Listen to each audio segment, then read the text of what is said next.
Hey, what's up, everybody? It is Saturday at Origins. As you will see from the footage that I took today from the hall, it's a much more packed day today. Very busy down there. I've been finding things to do outside of the vendor hall, mainly just kind of trying to avoid some of the heavy crowds. Not really sure what we're gonna do today. May try to get a couple of games in. I do have a couple of games that I picked up that I'd like to at least maybe start reading the rules for. Other than that, trying to keep it a pretty low-key day. Again, just to try to kind of avoid some of the heavy crowds. So we'll see what we end up getting into, but yeah, that's about it.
Yeah, you want to do a run through? Yeah, sure. So this is Inns Outcasts. It's a 3 to 8 player game that's on Kickstarter right now. It's 3 to 8 players, but it only takes 30 minutes to wrap up. Now, the game itself is delving into the classic problem of splitting up treasure at the end of the adventure. Okay. So that happens, you get to build a cast of character cards. Everybody gets the same 12 cards to work with. The important thing is that you have initiatives 1 to 6, but you pick and choose the characters that meet your playstyle. Now the game happens over shared turns, where everybody is always involved by starting the round by playing a card face down. Then you count up initiatives from 1 to 6. When your number is called, you flip the character card over, gain any money you're owed, do any abilities that you happen to have, and all the characters have special loot abilities that go off at the end of the turn that are their special way of getting a little bit extra money so they can get that advantage. You have to be a little careful because some player actions can block that loot ability. It just means you don't get the ability for the turn. It's easy to recover from. But you can get an easier time of figuring out what's going on because as you play, the cards stay face up in front of you until you're down to 2 cards. Okay. At the end of that round, you get all your cards back, and the game ends when one player has gotten enough money to cover these thresholds, and that changes based on the play amount. So that's how we keep an 8-player game down to 30 minutes. Yeah. And the 8-player game isn't just everybody versus you. There's a range limitation on 90% of the abilities, where it's 2 players to your left and 2 players to the right are your main threats. There's a few things that jump that hurdle, but for the most part, it's just to keep things spicy. Excellent. Now, Great components. Thank you. This is the artist. Oh, beautiful. Now, yeah, I love that art. If you are interested in the Kickstarter, that'll get you to the page. Now, an important thing about the Kickstarter page is we have our tabletop simulator linked on there. Oh. So you can actually try it right now. So you can try it before you buy it. Yep, and it's a $30 game on Kickstarter. Now, the cool part is it's done, it's in the box, we're ready to rock. So fulfillment will be really fast. So we're not adding a new expansion. We're not building, some ridiculous thing. It's all set. Everything's all ready to go? Yep. Great. No worries. Great. Yeah, I'll keep an eye out for it. And if you don't like cumbersome rulebooks, there's a 2-page comic book that teaches the entire game in the rules. That's fantastic. Yeah. That's probably a lot easier to follow than a wall of text. Some people prefer it one way and some the other, so we have both available. It's not like it's one or the other. Yeah, great. Great. Yeah, Cool, thank you. you so much for stopping by. We appreciate it.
Sometimes. Sometimes. Depends on the game. So this is Fill in the Game. I'm the creator. Okay. It is the fill in the blank party game. You challenge other players to act out scenes or perform basic stunts using the challenges on these cards, which all have blanks in them. The challenger fills in the blank with whatever they want as long as it's safe and possible. And it can be completely family friendly or not at all, depending on the group you're with. So the 1-pointers are basically gimmies. As long as they do it, they're going to get a point. 2-pointers usually say without laughing. The 3-pointers are usually more of a physical stunt. And then the negative points are rules that go to the first person caught not following the rule, but then the rule is over. Okay. And so then there's also stunt cards that might come into play. They might be getting thrown around, tossed over your shoulder. There's letters and numbers on them, and then there's also fill. They spell out game for fill in the game kind of thing. And then there are game changers, which are consequences if somebody fails a 2 or 3-pointer. It's just $15. And here at Origins, I've got an exclusive promo card that is Ohio-based and then Origins-based on the other side. Excellent. Only available here at Origins. Awesome. Do you like games with tons of dice? I do like dice. Awesome. This card game comes with 51 dice in the box. That's a lot of dice. It is a game about 4 misfit adventurers trying to find their way in life. So they are trying to take down the King Rat. They figure that if they can do that, the bards will sing tales of their deeds, and they will go from unsung heroes to sung heroes. So the first one is Alfred Nobelt. He's a martial theorist. He's studied martial arts his entire life. He's just never actually done it. That's why he's a theorist and not an artist. And then you have Wanda the Wondrous, and she is a wizard. But in a world without magic, she's doing her best. She's a big hit at birthday parties. You have Jerry Fat Fingers McGee. He's the kindest, happiest soul you'll ever meet. However, he's also a thief. But he swaps, he doesn't steal. Okay. And you have Dr. Tilda O'Leary. She's a rat midget.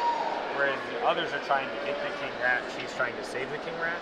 Her motto is cut cheese, not rats.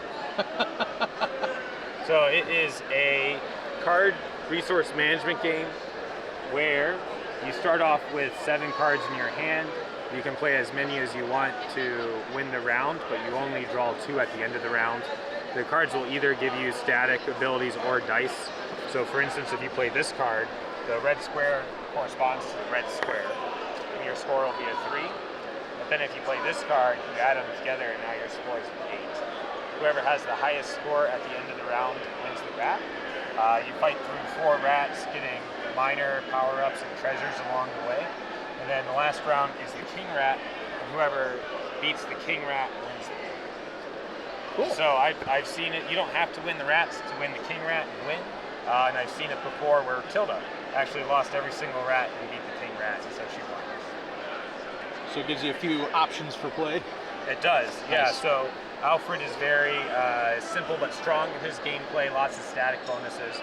Wanda, her gameplay is dice, more dice, and more dice still. Go big or go home. Jerry is swapping dice, re-rolling dice, causing mayhem. Okay. And Tilda, she actually, whenever she loses, she gets a power-up. So she gets stronger as the game goes on. Oh, and then okay. she, like any good hippie, plays from the discard. And so she reuse and recycles her cards, is what she does. So her cards aren't as strong, but she plays them a lot. Very cool.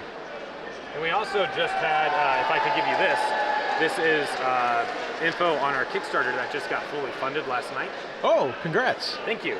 And so it is for 4 new characters, where after these guys take down the King Rat, the Pixie Queen shows up.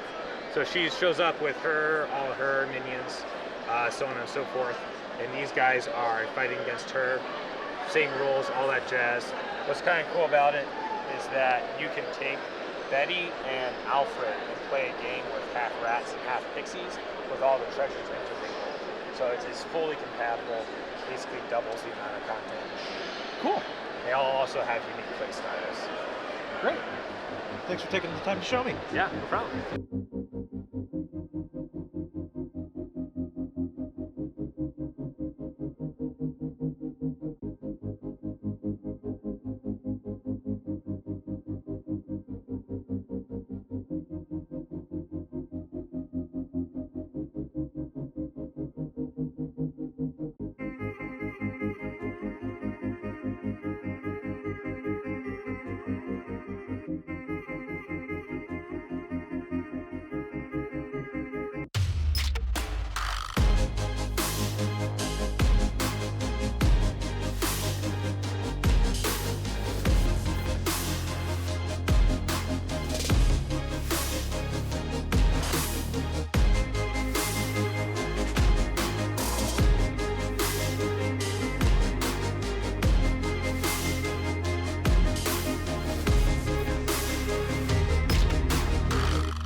Hi guys, it's Nate from Forteller here, the Nate Keeper. We have a wonderful booth here at Origins 2023, booth 1622. We have our friends from Dragori Games right there. Hey, James. Hey, so this is Teneris Adventures here. It is a massive campaign dungeon crawler from Dragori Games. You have tons of unique heroes with awesome different skills and abilities that you will use, not just on your turn, but on an ally's turn and during a villain's turn. We have over 100 different quests, huge campaign book with a choose-your-own adventure style game where you will read some text and be able to play and move through the story in different ways that will probably cause you to go to a different quest, have different things that affect your gameplay as you do get to those quests. And it is a fantastic experience for 1 to 4 players, and it also has a PvP mode if you like the competitive aspect as well. Anyway, we have a campaign coming up June 27th on Kickstarter, and you will be able to get the Silver Dragon for free if you do end up backing, and it is a big boy. Teneris has plenty of amazing minis. I think the newest and probably my favorite is the Gold Dragon right here. Comes painted out of the box like that. They have unpainted versions as well? Correct. You can get it painted or unpainted. They come this way from the factory, as this is a painted version. And this isn't the only one. We have tons of other miniatures over here.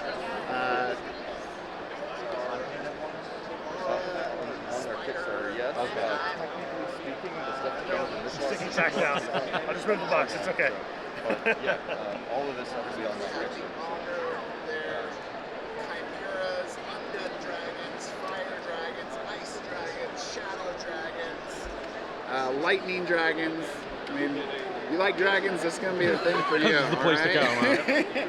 And of course, fantastic 3D terrain. One of the biggest advantages of Teneris is it is a high fantasy setting, so you can take this to your D&D session, Pathfinder, whatever your shtick is, and be able to play it with that as well without needing to get additional miniatures. And of course, we also have an RPG as well. So. Yep, the wonderful guys at Dragori Games have been so cool to work with. James, you're always a pleasure. And we're also, of course, providing narration for all of the Teneris projects that we have on the books right now. And one of our other wonderful partners, Alex, I'm going to include you here. Alex from Succubus Publishing. The main, if not the only artist for Midara, right? Yeah, I'm a concept artist, owner, developer, kind of everything. Yeah. Yep. Swiss Army knife.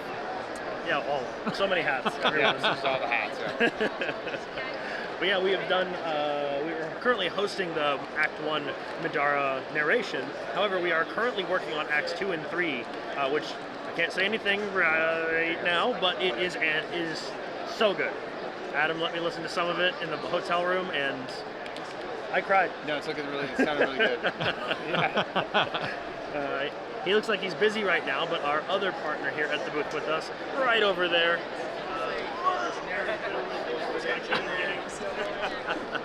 Sorry, I'm trying to cut you off. But Eric, he's got Isoperian Guard, which again has wonderful narration, and Dungeons of Infinity, which is a lot of fun as well. And there's wonderful game trays sitting there supporting the games and all the different characters that you can play. Yes, we also have Thomas, wonderful CEO and owner here as well. And my boss, Nicole, who's cosplaying as one of the main characters from Midara today. Hi. But yeah. Nice to meet you. So we've really been enjoying being in the board gaming space for our entire lifespan of the company, because that's all we do, is provide stories. And your tabletop, our stage is the motto right now, and it's something we really, really enjoy doing, is giving more life to the stories that you already love and that so many people put so much work into. So, thanks. Great. Yeah.